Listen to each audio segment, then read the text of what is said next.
Hello guys, welcome to my very first vlog in this YouTube channel. This is my very first vlog because all of those videos that I have uploaded in my YouTube account is just for academic purposes only, and now I'm going to create some content just for fun, but I hope you like it. So for this video, since it's Sunday, magkakaroon kami ng date ng aking mga friendship here. And of course, napili naming mag-nature trip because we all love nature. And meron naman kaming pupuntahan na malapit na river dito sa area.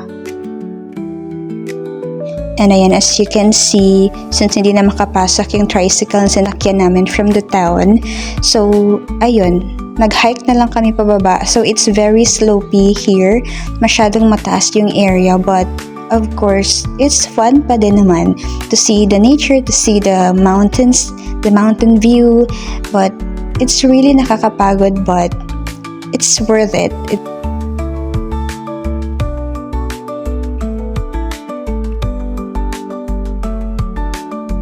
Ayan, nag-hi nga pala sila kuya dyan. Hi kuya! Maraming ng motorcycle ang nakakadaan sa amin, so I think maraming talagang tao sa Riverside ngayon since it's Sunday nga, and it's fun to be with family. It's fun to have bonding with family kahit once a week lang, and nakaka-refresh talaga siya, nakakatanggal ng pagod and everything. And after ng mahaba-habang lakad, ayan, nakaka-excite kasi naririnig na po namin yung agos ng tubig na galing sa river. And we can't take any longer. Ayan, nakikita na namin siya. And then, ayan, ang mga itsura namin na basang-basa na sa tubig kasi hindi na kami makapaghintay pa ng matagal kasi gustong-gusto na naming maligo because the water is very clean here, the breeze is very refreshing, tapos napakaganda pa ng tanawin. And ayan, so now at this moment sinusulit po namin yung time to have a bonding with each other kasi minsan lang po talaga kami na makapag-bonding with each other because we are all caught up with our studies and also our work.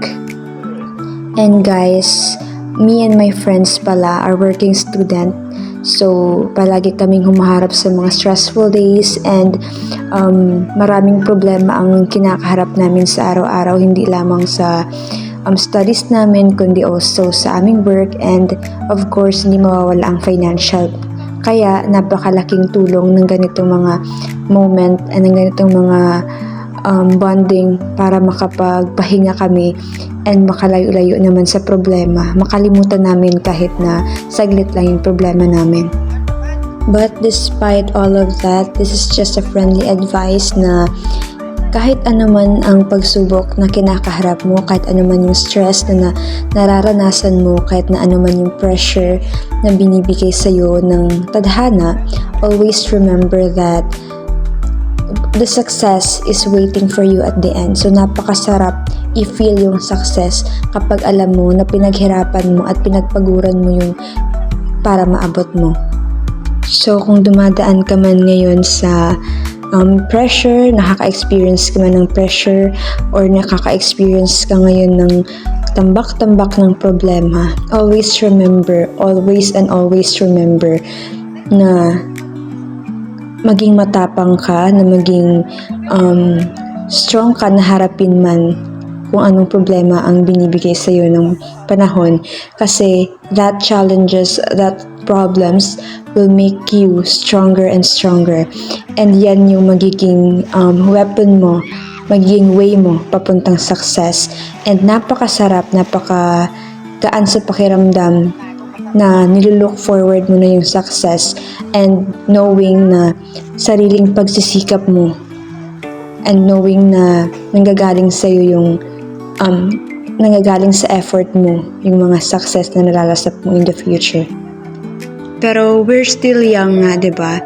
We still need to experience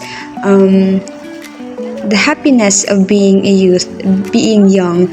Kasi minsan lang sa buhay natin na dumaan tayo sa pagiging bata. So, despite all the stresses, despite all the problems, despite all the responsibilities, kailangan pa rin natin na i-enjoy yung ating kabataan kasi we are not getting younger anymore. We are getting matured and matured as time goes by. So as long as we are happy, as long as we are doing what we love, let's just continue being ourselves. So ngayon, it's time to say goodbye with this beautiful and wonderful scenery here kasi kailangan na nating bumalik sa reality.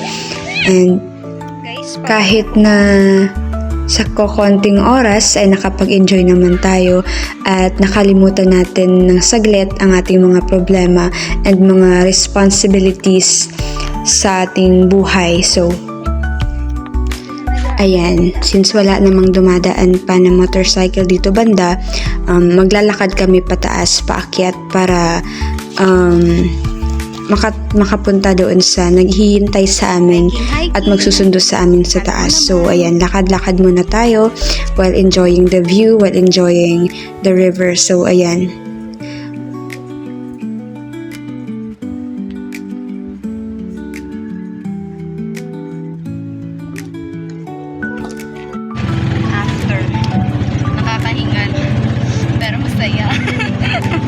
Before I say goodbye, I would like to say that life might be so tiring, but always and always choose to smile and be happy. So if you like this video, I appreciate if you follow for more. Thank you. I love you guys.